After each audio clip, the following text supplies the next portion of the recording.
Okay, coming to Gary in 3, 2, 1. You're on. Hello, everyone. Welcome to the Gary and Kenny Show. Thanks for joining us on this podcast. Whether you're listening to us or watching us and listening to us, we're happy to have you here. We have a great guest today, and we're just going to bring him right on. He has a lot of credits, too many to list. So we're going to talk about them after bringing him on. Let's just call him a journeyman producer, executive producer, writer, showrunner, man of many hats. Ladies and gentlemen, please welcome Mr. Nick Thiel. Hello, Nick. Wearing one of your many hats, I see. Yes, I am. How are you? Good. Hey, Nick, where are you? Are you in L.A. or New York? I'm in Montecito, California. Okay. All right. Well, I always like to point out to people that I'm in the Midwest. I'm in Waterloo, Iowa. Ken, of course, is in Calabasas, and you're in Montecito. So at least you're in the same time. It's about 90 miles from L.A. Yeah, north. Much prettier. He's Oprah's neighbor. And, really? and the Prince. Oh yeah, the Prince. Have you seen any of them? I've seen Oprah's life mate, Stedman, many times at stores. I've never seen Oprah. No. I see Ellen a lot because she walks her dogs on the same trail I walk my dogs on. Oh, you do? Huh? I see her a lot. You know, I've seen Orlando Bloom once. You know, and Portia. Do you see Portia too? Then Portia. Last time I saw Ellen and Portia walking their dogs, they were together. Well, this is a stupid question. Stedman. I mean, is it like Jack Stedman, Stedman McGee? I mean, just Stedman. I don't know. I've never heard anything but Stedman. It's like Cher or Elvis. Stedman. Yes. All right. Anyway. Yes. Hey, well, let me ask you an obvious question then, because you are so busy and you do so many things. How do you pull it off from Montecito? When I'm on a show, I rent an apartment in LA, so I don't have to commute back and forth. But I haven't been on the show in a couple of years, so it hasn't been a problem. Well, fortunately, his son is on the show. 2 shows. 2 shows. Yeah. Full disclosure, Nick's son is a writer as well, and he's managed by my son, Jared. Get out of town. You know, why don't we do a little prep next time when we have a guest, man? That would be nice, background information for me to know. Now I look like an idiot. No, why? I don't think so. Well, it's fascinating. That's really cool. No, first of all, I think, and I'll just say this as an aside, I have the most wonderful relationship with my son because he's in the business, so we're kind of on the same wavelength. Nick, and you never know, his son does exactly what Nick did, which is kind of a tough thing for a kid to walk in. And Nick's an incredible writer to have, and also Nick is very honest, and to bring up his son to be a writer, and he's a great writer too, and they get along, and it's just really great that we're all in other words, I guess I could have had a son that was like, I don't know, a lumberjack, I don't know what, but I'm not sure I would have much to talk about with him. But when we get together, we all, we share the same interests. It's wonderful. It's a great thing. And Jared and Graham have known each other since they were kids. That's true. That's right. Well, we'll get to you, Nick, but tell me the shows that Jared's doing. I want to know what shows are his. He's a staff writer on the new CSI Vegas. But right now they're out of production. They've shot them all. They're airing now. In fact, his first written by credit is this Wednesday night at 10 o'clock on CSI Vegas. It's his first written by Graham Thiel. So it's very exciting. And he's also now a story editor on Blue Bloods. And his first Blue Bloods credit will be on the 12th. Now, has he met Tom Selleck? He has. And has he told Tom Selleck, because you did Magnum P.I. Exactly. And everybody was afraid. Tom and I did not get along on Magnum P.I. Really? So everybody was afraid that he was going to recognize Graham's name and give him shit. But he did not. So that was. Wait, he didn't even recognize his name? Nope. And the Emmy that Tom won was off of the script I wrote. So you think he would remember my last name. Well, you have quite a career with Magnum Pi, which was really the beginning of your career. Please tell, if you can, how come you guys didn't get along? It was all over one script. Really? I wrote a script where, I don't know if people are familiar with the show, but his best friend is Rick, a guy named Rick. Yeah. And Rick's sister, who had not seen in years, was just graduating from an all-girls high school and was coming to visit him. And Rick had to work, so he asked Tom to chaperone. And it turns out she was a drug mule. And by the end of Act 2, she was dead. So Rick holds Tom responsible for her death. And Tom said, well, it's a really good script, but it can't be Rick's sister. It will, how could he ever be funny again if his sister just died? And I said, yeah, but that takes all the emotional punch out of it. And I said, listen, I'll just go ask Don Belisario, the creator of the show. Mm-hmm. And Don said, oh, you're right. Tom's wrong. Let me handle it. So I won the battle, but I lost the war. From then on, Tom was not friendly with me.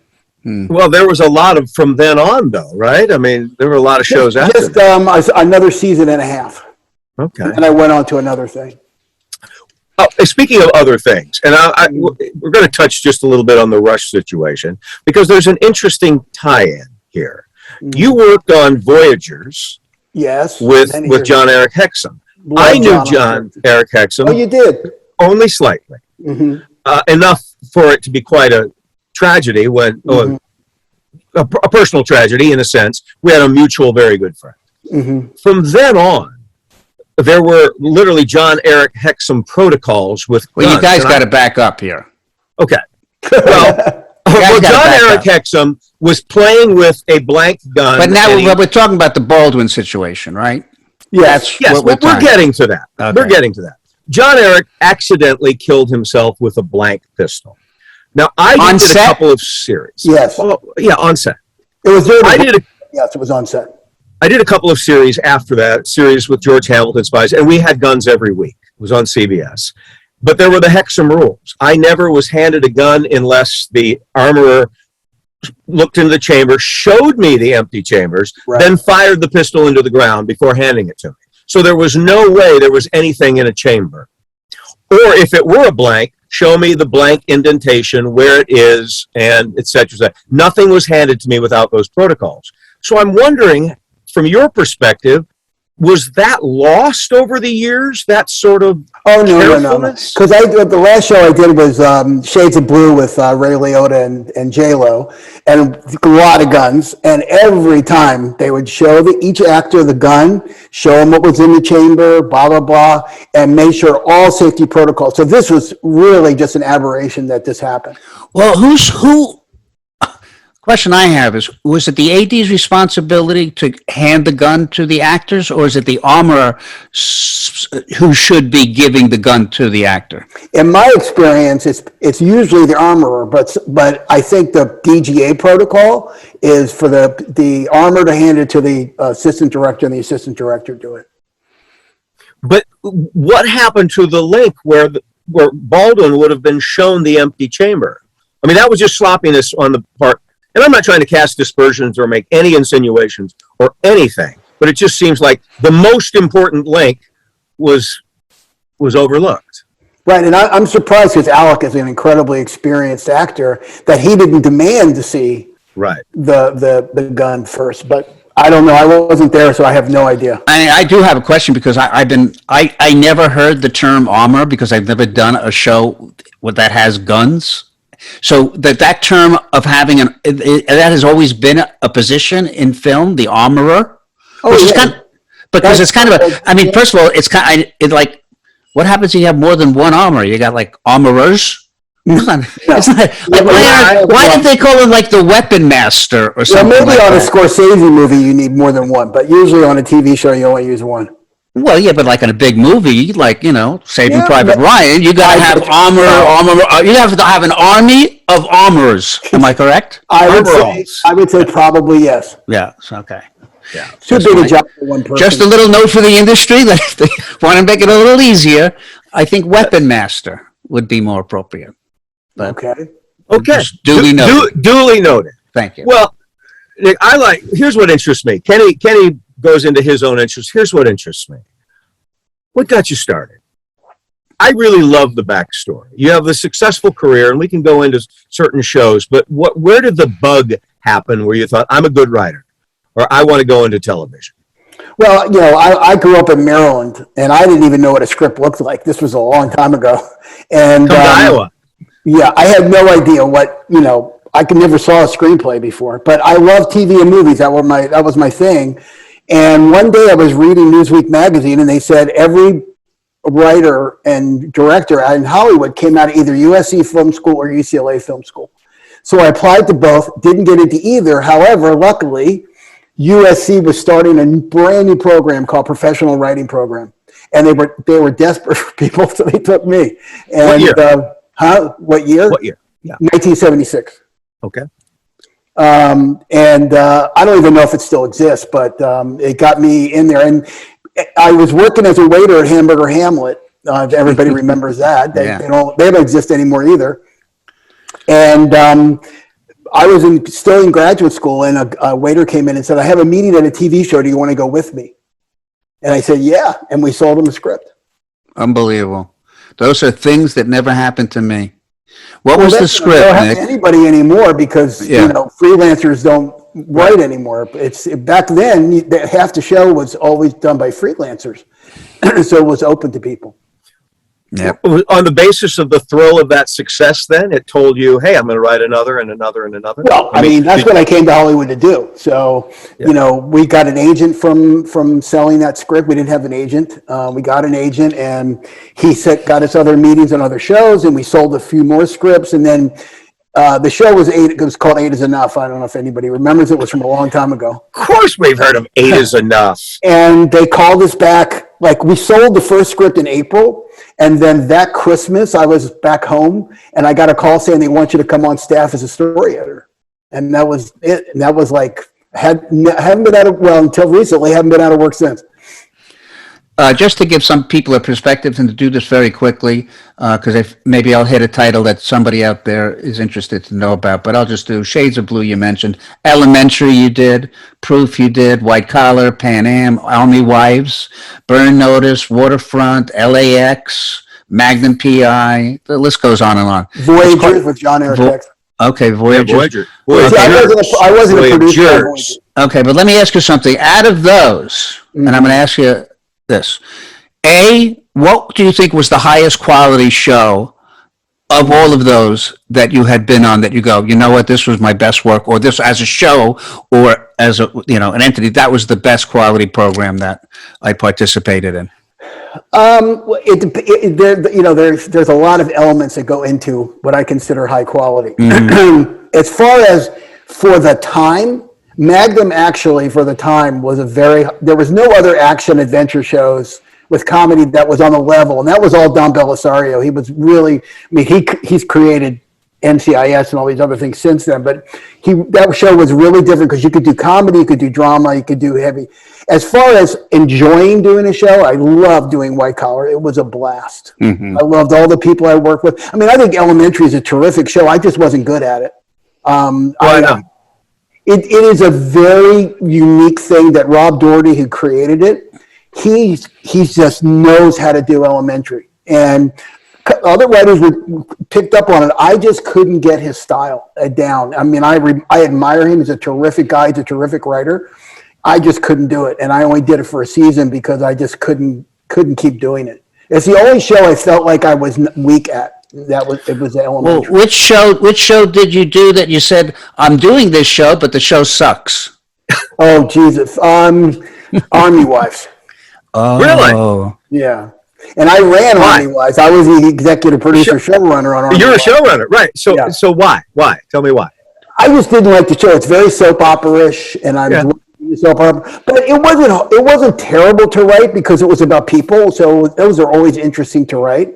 I think the year I was on, it was different than all the other years they did because I did try to do stuff that was a little bit different. When I got asked to go back to the following season, I turned it down because I didn't want to do it anymore. But yeah, that was probably, as far as of creativity is concerned, I think was the weakest of the shows. What about just atmosphere? What show had you worked on that, regardless of anything, and you mentioned the other show that you just was a joy to work on, which was White Collar. What show was just the people or the runners or just the horror? Because I've been on shows where whether it's the studio or the executive producer or whoever, or the cast, whatever, the show's a good show, but just working on it was just awful. I was Army Wives. It was Army Wives, okay. Because there was a certain executive at the network who really controlled that show. It was her show. She was doing it, and she was merciless. Okay. I had an excellent number 2 on that show, Karen Hall, who created Madam Secretary and Joan of Arcadia and all that stuff. She's an unbelievable writer, way better writer than I am, and they just beat her up on the show to the point where she's got so many guts. She just yelled at them back, and they called me and said, "We don't want to deal with Barbara anymore." But of course, Barbara was right, and so it was just miserable. I had to put up with it. Barbara didn't have to put up with it, so I paid the brunt of it. But that show was bad in every sense of the word to me. Well, Nick, is there any genre that you can't write, or is there a genre that you prefer? What's your wheelhouse? I like to do stuff with dramatic structure, but with some humor in it. Like a White Collar. That's or Magnum P.I. and Magnum P.I. Those are the ones I've done. I do best at. So I'm not a science fiction guy, and I'm not a superhero guy. That's not my. I don't watch them, so I don't think I could write them very well. Now, I find that interesting. One of the things that I love most about Nick is that he speaks his mind and tells the truth, which can get you in trouble. So I'm going to try to get him into a little trouble. Okay. I want you to tell me who is the worst lead actor or actress that you ever worked with on a show. In what sense? Your relationship, their personality, that they were just not nice people. Okay, this person happens to be a great actor. I'm not talking about great actor. And I know, but before I trash him, I want to say good things about him. Good. Sure. Dental hygiene is good. Yes, great actor. And I'll say this for him, which I think is the biggest compliment you can give an actor, is no matter who was with him in a scene, they were better when they were with him. Because he's so good, he made everybody else better. And that's Ray Liotta. Right. Oh. I hadn't. Can we say bad words on this? Oh yeah, you can say anything. I hadn't been called a cocksucker since I was 13 or 14, and he was calling me that in front of the whole crew. Now, why did he call you a cocksucker? Because for whatever reason, he had difficulty memorizing his lines, and in Shades of Blue, there were huge pieces of dialogue that he had to do, and J-Lo would come to the set. She not only knew all her lines, she knew everybody's lines, she knew everybody else's job, but she knew everything. She was like amazing. So she'd come in, it would be a 3 or 4 page scene with her and Ray would keep messing up his lines. And he couldn't get mad at J-Lo, so he got mad at me. I was the producer on set and the writer on set. And so he would just yell at me and call me names. And then later he would come and sit next to me and say, that's just me in character. But still, when it's happening, it doesn't feel good. But that's the only actor I can say. There are several, for lack of a better term, bipolar actors like that who get so involved emotionally that they'll say anything. I've worked with a couple myself. They'll call you a cocksucker, and you assume that they hate them. You hate them for saying that, and then later they'll sit down and have lunch with you as if nothing had ever happened. Did you see, was it Saints of Newark, the sequel to The Sopranos? Yes, I did. Yeah. What'd you think, by the way? I did not like it at all, and I'm a huge Sopranos fan. I thought it was terrible. I agree with you. I didn't like it at all. I was very disappointed. And when I see Ray Liotta in anything, and he was in that, what was that movie, Marriage? That movie that won all the awards. He played the divorce lawyer. What was that movie? Something like Marriage or something. I forgot what it's called, but he played the divorce attorney. And all I can think of when I'm watching that or The Saints is, oh my God, how long did it take him to shoot that scene?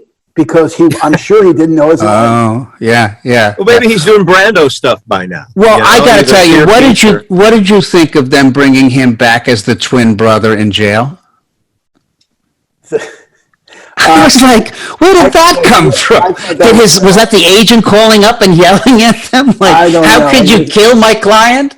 It was terrible. Everything about that movie, and I love fucking Sopranos. I love it. And in fact, I'm rewatching it for the 3rd time right now. Wow. Yeah. So I really had never watched it in high def. It's much better in high def. Oh, it's fantastic. And I haven't seen the sequel, but prequel. Oh, now, look, we can go back to, trash your favorite Hollywood star in a second.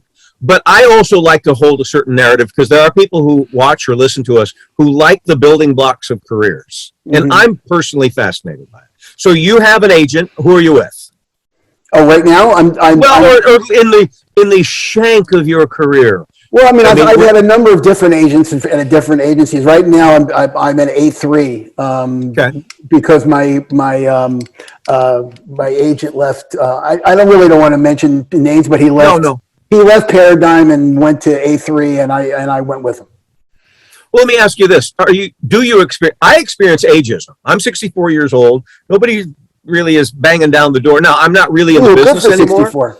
But thank you very much. But Kenny, we've talked about ageism. Do you think that ageism is a reality? For sure. I would say the last 3 shows I worked on, I was the oldest writer producer in the show by at least 20 years, maybe 25. I was lucky I lasted as long as I did, and now it's almost impossible. Now at my age, it's impossible to get a job. Yeah, no, it's absolutely true. That and diversity, we've talked about it.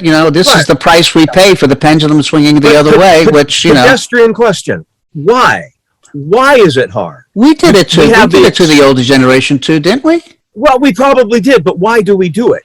We have the experience, we have the knowledge. I'll tell you why, I think, because when the dynamic changes and the older person now is on the other side of the desk and the younger person is in the position of authority, just that dynamic gets they feel a little bit threatened because you know more than they. It should be that the person on the boss side of the desk should know more than the person opposite. But what happens is you put into situations where I sit there and I listen to somebody who's potentially going to be my boss, and I'm thinking in my head, he doesn't know what the fuck he's talking about. He's setting himself up for a problem. If he does this, it's all wrong. Yeah, I never think like that. I never think like that. It's not that I think like that. But what happens is I will see sometimes or hear sometimes things, like I'll think to myself that I could probably help them do this better, or whatever the thing is. I never say it out loud, Nick. I don't even think it. Okay. I don't even think it. But I must say, I think it takes a very secure person in that position to hire somebody who's older and more experienced than you. And I've been lucky. Rob Doherty has no problem with. He knows his shit. Jack Orman, who hired me, even though he's not a lot younger than me, like 10 or some years younger than me. And but I think Rob's 40. So no, you're right. It's a security thing. And they're very secure in themselves, and so that's why they didn't have a problem hiring an older guy. Right. And I was, it's not like when I'm in the writers' room with all the young people, and I'm going, well, when we did McHale's Navy, your show of shows. Yeah, shows. I would listen because I figure everybody's got great ideas. People have better ideas than me. I'm listening to them. I never try to exert my experience or authority over anybody. And so that's why I think I survived as long as I did. But yeah, now being an old white guy is not an easy thing to be in Hollywood. But it is. I mean, how do you describe yourself now? As a producer, an executive producer, showrunner? Do you still put that W with your name? Writer? I mean, a writer's a writer. Mm-hmm. If you're a writer, you're a writer. You're putting words and ideas and creating characters. I just don't see why there would be an age limit to that. Well, there's only an age limit into it is because, like I just said, there's just the people in charge, especially on the studio level and the network level that are going to hire you. They're all very young. There's not very many older ones, and right now the whole thrust is to get diverse people into jobs, which is very laudable. Get women and even though minorities. I never saw discrimination against women, and I really never saw discrimination against. And I've been in the business for over 40 years against minorities. I mean, back in the 80s when I was working, everybody was trying to. We always had women on staff, always. So that was never a problem. But there was like 3 good black writers in the 80s that you could pick from. And those people worked all the time, and we all tried to get them. Now there's many more. I don't know. I guess maybe, I think a large part of it was a lot of them didn't have, just for economic reasons or the opportunities to go to film school or go to have these things. It's just a matter of, if people don't get the opportunities. The same thing, listen, there was a time with women when my older sister, there was there was no expectation for her to go to college. Why should she go to college? Just get married and that was it. I mean, the idea of women just even going to college is not that. Well, no, that's not true. When I was in college, it was at least half female. What are you talking about? Well, since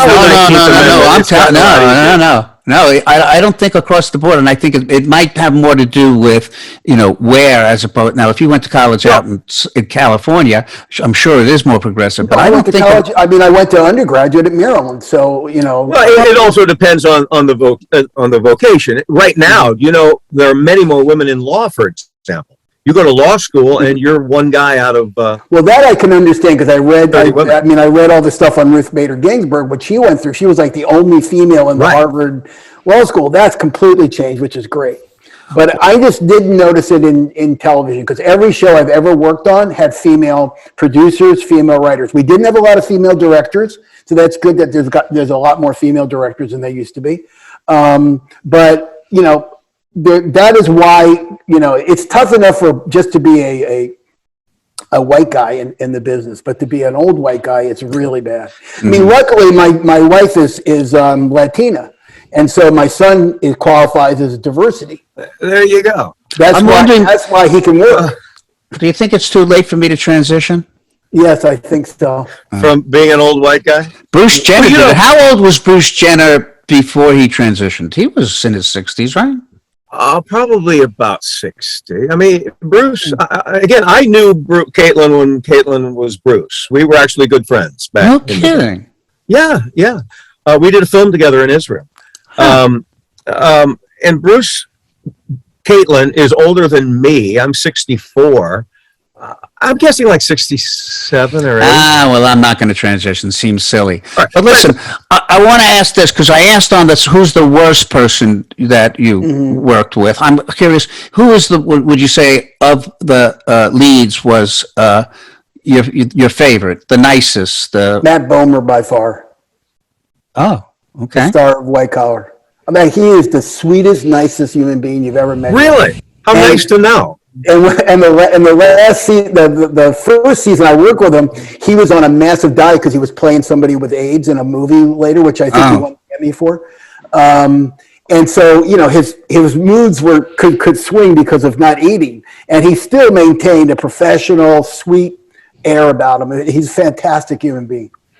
I'm going to go back to career path again. Yeah, we're really switching off on where our things are. Yeah. I wanted to know who your favorite person to work with was. But at what point post Magnum P.I. were you looking at your life? You're certainly living in LA then. Were you going, hey, I am a working writer producer? Did you ever?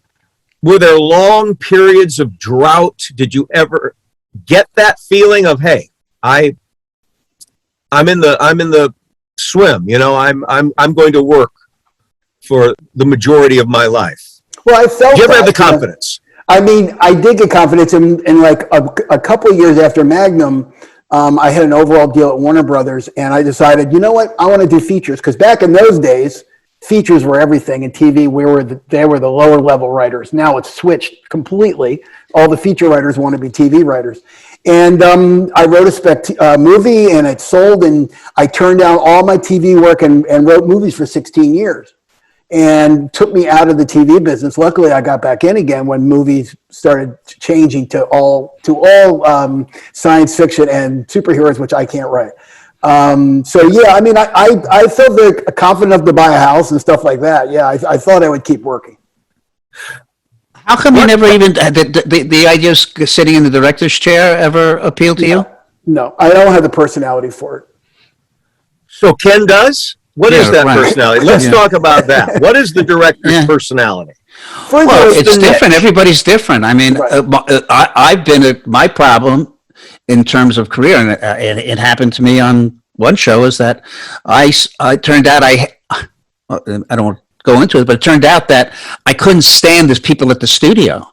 So I would sit down for lunch, and there's a lot of politics that goes on who you sit down and have lunch with. And there was a table of all the above the line people, which had the studio executives and the producers, and I couldn't stand them. And I would sit down with the crew and have lunch. Mm-hmm. And then they came back for a second season, and I was surprised they didn't come back because everybody seemed to like me and the show was doing well. And I was told directly from the studio that they felt as though I was on the crew's side. Oh, really? Oh, what a horrible thing to be. I know. Yeah, really. Since that's who you're, I didn't know that. You won't say the show. But as far as being a director is concerned, being a director is like a substitute teacher. You got to really read the room. When you're doing episodic and you're going from show to show, you're trying to please the showrunner, and you're also trying to please the actors, who it's really kind of their home and they know what they're doing. So you're really kind of trying to find your way. That's the way I did it. I think I would be one of those people that they would say, as far as a director, is he was a lot of fun. He was great. He got us through it, knew what he was doing, whatever. But I'm not sure that I know one guy, I won't mention his name, who worked for Disney. He sued Disney. Everybody hated him, but the studio executives loved him. Why? And almost like this AD why? Because he just worked everybody. He was a taskmaster. Get it done. Give them the shots. Get them done. So, because everybody just wants to get home. Right. That's true. That is the goal of every day. That is the goal. Yeah. Hey, Nick, is there any project that you developed, film script, TV script, that you pitched, it was your baby, you loved it, you still love it, never saw the light of day? Oh, plenty. One of them was Dog Robber, which had Brad Pitt attached, a movie. Brad Pitt attached just before he became a superstar. It was just before Legends of the Fall, which is kind of, he had been, people loved him in Thelma and Louise. He had done a few things. And it's a painful story if you want to hear it. It's just I actually do. Dog Robber. I had this idea, and at the time I was with Jeremy Zimmer, was my agent, who was he's now a huge agent, but he was a big agent then. And I pitched it to him, and he said, "Oh, that's perfect for Michael J. Fox." And this is when Michael J. Fox was just coming off of Doc Hollywood, which was a hit. So he was a very viable feature actor.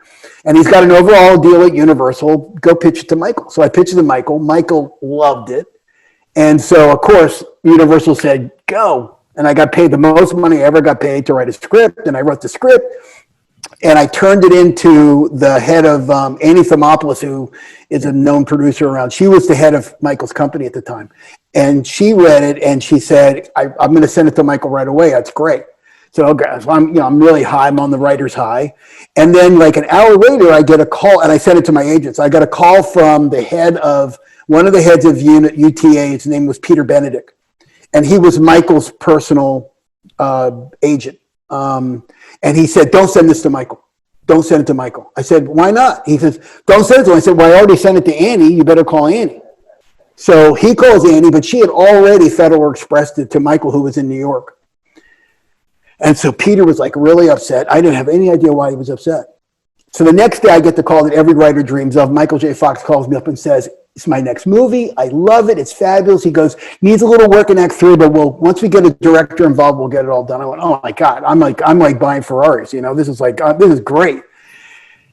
Peter Benedict is flipping out. And Mark Gordon, who you had on the show, was the producer on it. And so Michael flies in from New York. We have a great meeting with him. He said, we're going to go to Universal tomorrow and meet with the head of Universal. We go into the VP's office, who's not running Universal. And we start talking about the script, and he says, well, I think the script needs work. Michael goes, just needs a little work in Act 3, no problem. We'll get a director and we'll fix it. And the head of the studio comes into the VP's office, which never happens, sits on the couch, and just listens. And we're going, this is really weird. And my gut's going off, going, oh, problems. And during the middle of the whole discussion, he goes, Michael, this movie is not yours. And Mike goes, what are you talking about? He goes, you're not doing this movie.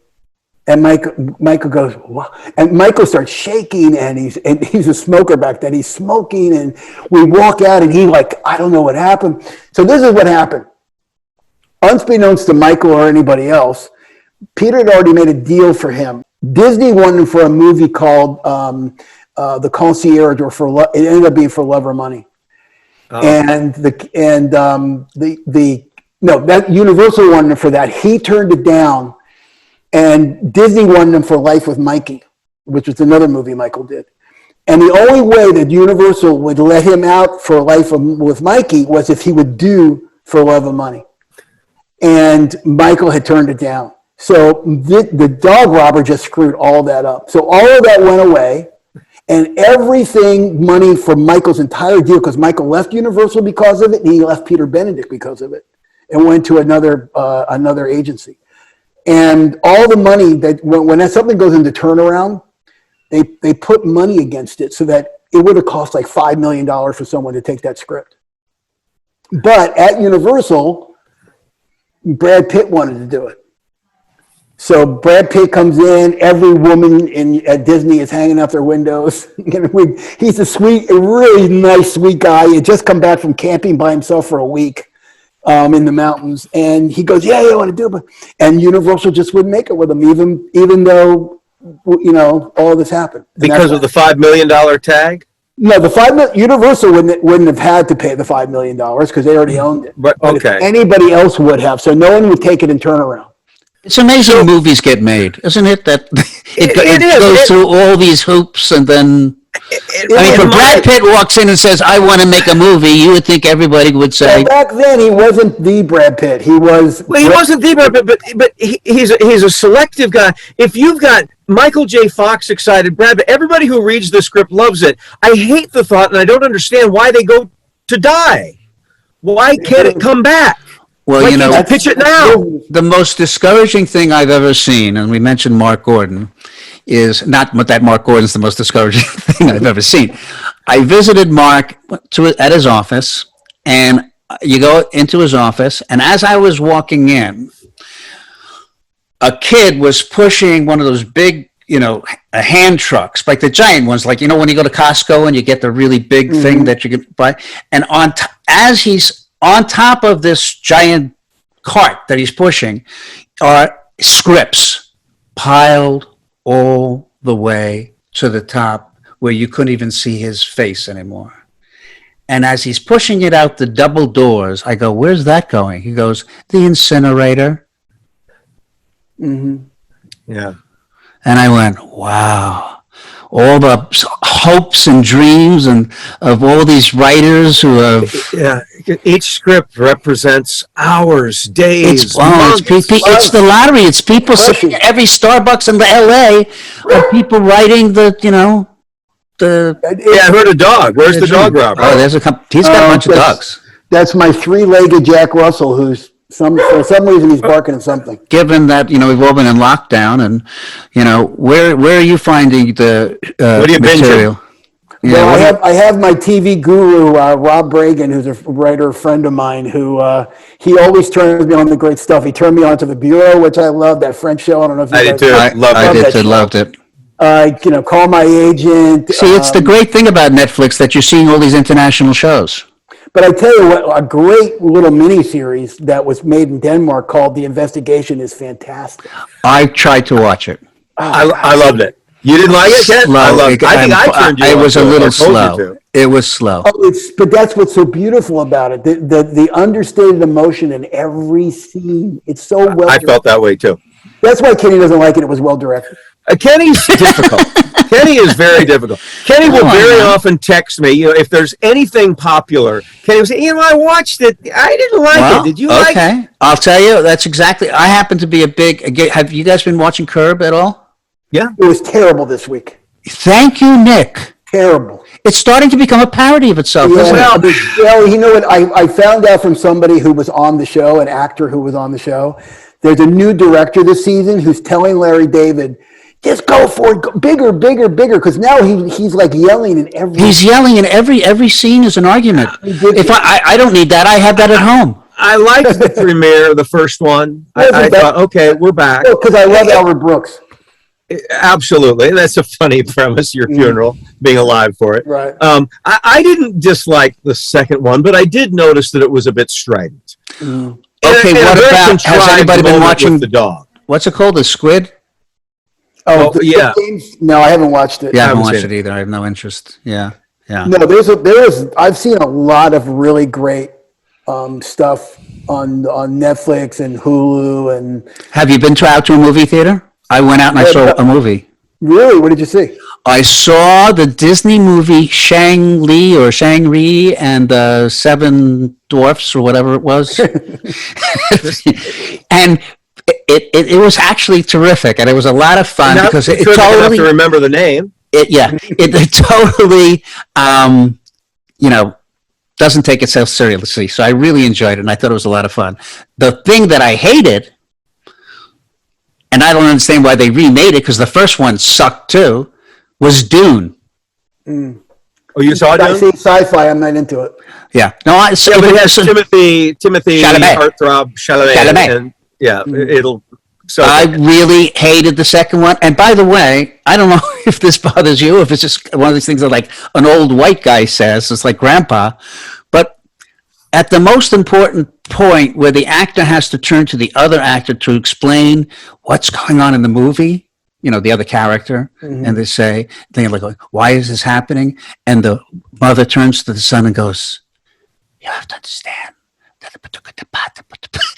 And everybody leans in, and you're like, what's she saying? I don't know. This is throughout Dune, the entire. And by the way, every time nobody's talking, the music goes, and then there's no music, and then everybody goes back to whispering again and talking like this. And I don't know what is somebody reading that they can't just have a conversation. Is that just like an old man, like you're going deaf kind of thing? Is it a Kenny thing? Nick, you take this one. You take this one. Oh, so you guys don't experience that as well. You don't. No, there was a time back. I'm not quite as cantankerous as you are. I mean, I went to see No Time to Die, 2 hours and 43 minutes. That's a long movie for an old man with a small bladder. No, I'm not talking about the length of the movie. I'm talking about the critical times in the movie where the main, protagonist or whatever has to kind of say, what everything is hanging on or what the thing is, and they go and they do it in, in a whisper. I hear you. Okay, thank you. All right, I wanted to get that out. Now, may I tell a Nick Thiel story? Yeah, please. I don't know. Nick knows it's my favorite story. Okay. I think I might know. We mentioned Mark Gordon. Mark Gordon is a good friend. He was producer of Ray Donovan. He has a Christmas party. He used to have a Christmas party every year. So he has a Christmas party. We go to it, and it's great. We saw all our old friends. He was producing Ray Donovan at the time, and as me and Nick and our spouses are outside having cocktails, I see through the window John Voight enter the room. And I got to tell you, John Voight was like, holy fuck, that's Midnight Cowboy. Conrack. A million other. We love that guy. I love John Voight. I mean, it's just like unbelievable. This is an incredible Oscar winning. It's just like, holy fuck. And he's starting to walk through and starting to walk outside where we are. And I never do this, but I'm thinking, I have to introduce. I can't. And I was thinking about my mother. If my mother knew that I was at a party and John Voight was here, she would be just like, holy shit, my son has made it. And as he was walking by me and Nick, I step in front of him and I go, hi, I'm Ken Seisler. And he goes, oh, nice to meet you, Ken. And anyhow, so I say, well, I forget how the conversation started. I remembered exactly the way you're telling it. Okay, so anyhow, so I step in front of him, I introduced myself, and then I think I turned around and said, and this is my friend Nick Thiel as well, and then Nick introduced him, and then so we're in a conversation, and I'm not even listening to what's going on. All I'm thinking to myself is, this is unfucking real. I'm talking to John Voight. At that time, I said, where are you guys shooting Ray Donovan? He said, over at the Sony lot. Thank God I had a little bit of information. Well, Sony was in a lawsuit, or a lot of lawsuit. They just got hacked by North Korea because they had made the movie with James Franco. What was the name of that movie? The Interview. The Interview. So that starts a conversation about, I don't know, spying or something. And it's like, oh, wow, yeah. And then the conversation starts to go into, have you read this book about some kind of thing? And now we're starting to go down this rabbit hole of, I don't know, what would you describe it? A rabbit hole of just the most bizarre theories and spying and conspiracies that you could imagine. And now I'm just like saying to myself, holy shit, John Voight he's out there. And he's boring. He's not like a dynamic personality. He's kind of a low talker. So after a while, I'm getting bored. He's continuing to talk. And then I just go, hey, looks like I could use another drink. You guys need anything? Because I'm going to go to the bar. And so he abandons me. It wasn't just that it was boring. It was so right wing. Yeah. It was like I was waiting for the Nazi emblem to come out. I'm at the bar and I'm looking at Nick and he is looking at me like, oh my. So Nick, he traps you with John Voight, who's going off on his right way. How did you handle it from then on? I was there, for 15 minutes. I'm talking to him, thinking to myself, how do I get out of here? How do I get out of here? And luckily, I saw my wife, and she's a big John. I said, oh, John, you gotta. My wife's the biggest fan. You gotta meet her. And I brought her over, and then I abandoned my wife.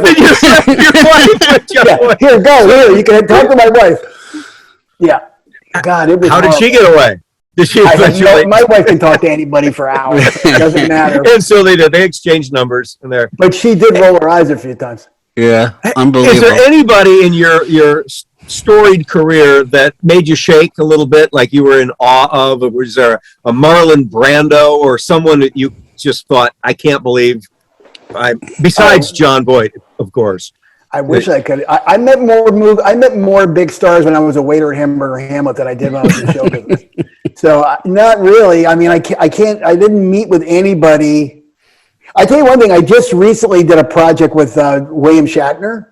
Oh, and the fact that he looks as good as he does and as sharp as he is, 92 or whatever, made me go, wow, he is amazing. We were at A&E, and they had these lots of stairs, and he was just going up those stairs like he was 30 years old. I just don't, and I hear something. He rides his horses every day. He's unbelievable, and his brain is really clear. He's cracking jokes. I mean, he's just amazing. Yeah, he's remarkable. I saw him in an interview after the space flight, which was remarkable that he went on it, and he attributes it to riding horses, just being active and getting on a horse, because that's not something where you just go for a ride. Every part of your body is working. Right. Well, yeah, he's remarkable. Speaking of body is not working, I just came off a week. I hope people don't mind this, but one of the reasons we didn't do a podcast last week is because I had woken up and couldn't get out of bed. I mean, I did try to get out of bed, but I fell directly on the floor because I had this incredible, horrible back pain. And I was in bed for a week. Well, I wasn't in bed. I would get up, but I was just excruciating pain. Me and Nick were talking about this earlier because his wife also goes through it. I just got a report back, and it turns out that my entire body is, not my entire, my hip and my lumbar is degenerating. I'm degenerating. Mm-hmm. Yeah. Everything, that's like, well, there's no hope for that. You're just going to continue to degenerate. You don't degenerate at your age. No. It occurs to me that if people don't watch our YouTube channel and they just listen to our podcast, you're coming off like a decrepit old man. Yeah. Yeah. Degenerating, cranky, can't hear. Yeah, exactly. Yeah. And by the way, and just as another aside, so I had to call right before we did this to make an appointment for an MRI. And she said, okay, we have tomorrow at 11:20. I said, 11:20 is fine. Do breakfast in the morning. I have my 11:20. I'm done with my 11:20. I come back, I have lunch. That's the day, at least the morning. So she goes, yeah, 11:20, but we'd like you to be here 15 minutes early. So my appointment's at 11:05. Now, your appointment's at 11:20, but we'd like you to be here 15 minutes early. So what am I supposed to put down in my calendar? 11:20? Because that's where my appointment is. Well, they just want to make sure you'll be there at 11:20. Well, I never made that my appointment. I'll be there. That's the point of the appointment, isn't it? To Well, make it you're a point. punctual. A lot of people aren't. Okay, but that's not fair. I would put down 11:05. I would put down when they want me there. Now, knowing you would probably be early to the 11:05, and that's where you have a problem, right? No, I don't have a problem with that. I actually work it out now because you have all of the application apps that tell you exactly where you're going to be at the time you get there. I just tell my car, go to this address, and it not only tells me how to go there, but it says you're going to arrive exactly this time. So that I have completely worked out. What I object to with all of these things is that when you get there, and we all know it, we all experience it, is that you're getting there so that they can, and the first thing that happens is after you get there and the person opens the door and goes, Mr. So-and-so. Is your podcast normally this fascinating? Yeah. Well, often we'll talk about. If you would like to be excused, Nick, if you would like to be excused, I mean, we could talk about your career path more. We are. Okay. So, Nick, you talk about maybe not working the last couple of years. So what have you been working on in preparation for what's the next chapter? Well, I told you about I wrote another pilot script, TV script that I love, that everybody loves, always gets me work, but it didn't get made, about Saigon just before the Tet Offensive, and I'm turning that into a novel. That's what I'm doing to keep myself busy. How do you do research? Next, I like to write. I consider myself I'm a columnist, but I can't comprehend how you do the homework. What's your information gathering to create a story out of that subject, for example? Well, it started because my brother, who was in Vietnam, told me about that in Saigon there was a million GI bars with hookers who were dancing on bars and stuff, but there was also a very fancy in a French mansion. There was a very high class brothel that only officers and rich people like the Halliburtons of the era, because before the Tet Offensive, the war had never gone to Saigon. The Saigon was a peaceful city where people just had fun, and you could get away. It was like the Old West. So anyway, that was it. I read a lot of books and I watched a lot of documentaries, and that's and talked to people who were in Vietnam. What Nick is very good at, and I had read the script for this, is he's great at dialogue. He's really good at dialogue. And that is something we talk about. It's like, either some writers are good, but and he can tell right away from reading anybody's script whether or not they can do dialogue or not. But that's really what he's exceptional at. Where does that gift come from? I have no idea. I will ask this, though, in terms of the dialogue. When I attempted to write some of the things that I tried, I could not. There's so many different ways for people to write, and we've had different writers on this show, and they will talk about how they will plot out the story and define all the characters, and then go into actually writing the script with the dialogue. And I had tried that, but it didn't work for me because no matter how I plotted it out, I only started to hear the characters when I started to write for them. Mm-hmm. And it kind of came out more organically. And that I was curious. So for me, what would happen is the story would evolve as I was writing the characters. That the characters, as I would start to get to know them as I was writing them. Mm-hmm. I was just curious what approach you take. Well, I do. First of all, with this book, I had the structure of the script for half the book. So that was. I follow basically that, but I always change, I'll structure something, but the structure will change as the characters changes it. I'll get into the characters like you said, and they'll have a life of their own, and then I'll just change the structure. I go, oh God, I need this scene now. I can move that scene over here, blah, blah, blah. But you will plot out the scene, your 3 acts, or yes. Beforehand. Yeah. Always. Okay. That's required if you're on a show, but if you're doing right. It's 5 or 6 acts now. Right.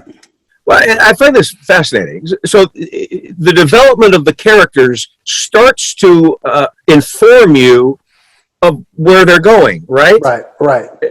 That's fascinating to me. It changes, it can change the entire story by once you get the character's head, you go, oh, wait a minute, I can do this. Right, they're becoming real. You're adding layers to their character, consistent, but yet that's fascinating. I mean, it's exciting to think about. When I'm done with the script and I'm not writing on it anymore, I miss the characters. They're like I made friends with them and I'm missing them. I love that. I absolutely love that. Ken, what do you miss? I always refer back to Ken. I always want to know what's in Ken's mind. He got to know John Voight. He was so excited to tell that story. So excited to tell the story of how he threw you under the bus. No, what I got it's just that it always gives me a smile. As I look back, I have the image of Nick's looking at me like a puppy dog left abandoned. Hey, when was this? Were you guys like in your 30s? It was what, 7 or 8 years ago? Yeah, probably something like that. Whenever Ray Donovan was on, I guess. Oh, of course. Back when Mark used to have a Christmas party every year, and he hasn't had one in 3 or 4 years now. Yeah. So those were good times. They were good times. Well, gentlemen, anything else you want me to complain about? Kenny, I see these shows for me, Nick. It's an opportunity to meet someone. I really, truly thank you for. I love these tidbits of the experience of people who are artists. Well, I love it was a lot of fun. I love to hear about the arc of life and the inspiration. I also love to hear what's bugging Kenny.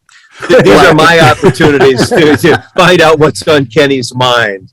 Oh, and there's always something, Well, I happened again this morning, and I was just a little curious what your thoughts are on this. If I'm walking my dog, and I pass my neighbor who's walking their dog on the other side of the street, and I say hi, and I wave to them, and they go hi, and we wave, and then I go down to the end of the street, and I turn around, and I come back. They would go the other way. Do we have to wave and acknowledge each other on the second pass? Then you just nod. You just nod the second time. But there is an obligation for the nod. And a look in the eye that says, I looked away. We don't need I didn't. Okay, I was just curious. I could see you taking another route home just to avoid that question. No, that's exactly what I was thinking about doing. And that's what I actually waited at the corner to see if they were going to, come by, Nick. But the dog was taking so long on the other side that I finally said, fuck it, I'm just going to walk. Kenny Seisler, Larry David parallels. There are many, many, many of these. Wow. Anyhow. Hey, Nick, you've got a 3-legged dog to get back to, and well, Gary, it was great talking to you. I really loved meeting you. Yeah, Ken's old news, but I really loved meeting you. Really loved it. I loved it. This was a really fun experience. Thank you. Well, you know what? I'm going to see if I can get your son on. Great.